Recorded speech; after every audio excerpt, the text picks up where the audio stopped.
In cycling, the tension between team loyalty and personal glory is always finely balanced.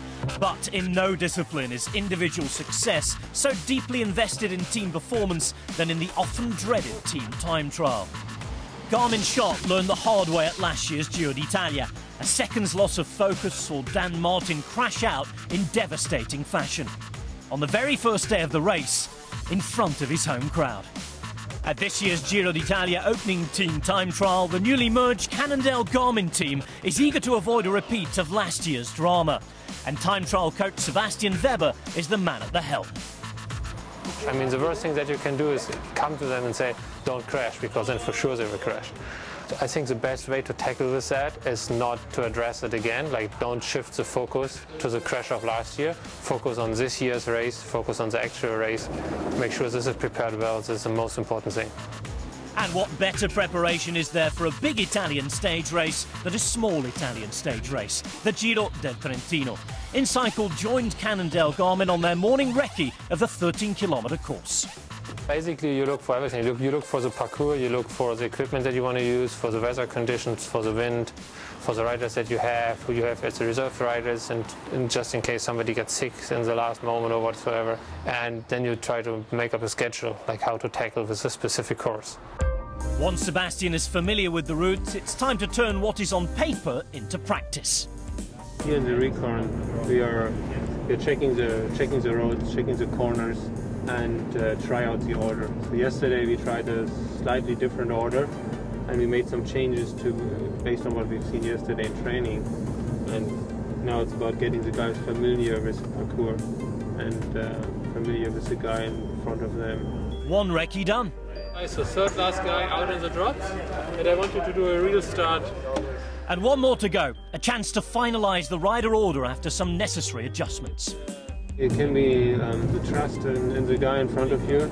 How much do you trust him going through the corners so that you stay very close on his wheel and stay in the same line.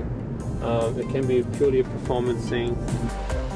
For Ryder Heidal, Davide Villela and Nathan Brown, this is the last time that they will compete together before the Giro d'Italia. Although, whoever the riders, the challenge in a team time trial is uniting the inevitably varied skill set of a stage race lineup. You're using riders in the front for a short amount of time, and then you try to give them some rest while they draft their teammates. It's a little bit faster guys, more explosive guys, a little bit more anaerobic powered guys usually do better in the TTT compared to the TT. Going into the race, preparing the race, I have like a schedule of what I suppose the riders to put out and for how long, and this kind of sets up like leading times and recovery times, and I use the power data afterwards analyzed, but there's no target power set, like, you know, there's a target speed set. With all the preparation done, it's now all down to the riders, with Sebastien keeping a close eye on them from the race car. Aston are the quickest of the early teams, with team time trial specialist Team Sky and Bora Argon 18 still to come. Cannondale-Garmin post the fastest time so far at the intermediate stage, but then this. Oh, down!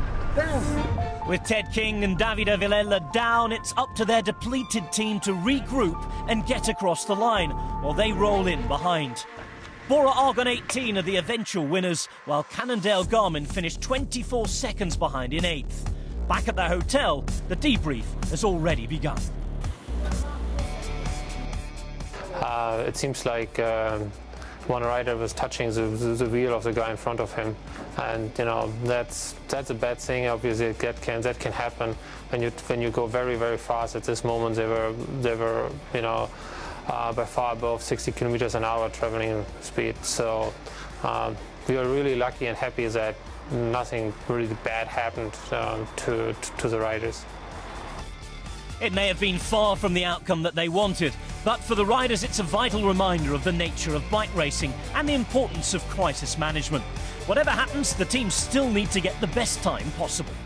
Yeah, I mean, first of all, you know, there's some confusion. You worry about your teammates. You don't know exactly what's happening, how they are, and then you know, the riders get the signal from the car, they should keep going, and then they need to reorganize, they need to check who's still there, then you have gaps in between the riders. So this is where most of the time losses come from normally, and also today, is from, you know, getting the riders back in line and working well together and knowing which positions they have to come back in and stuff like that. But despite all the planning, recce's and power meters, the key to success comes down to just one thing. Well, the main secret is to just ride fast, to keep the speed high and don't let the speed drop.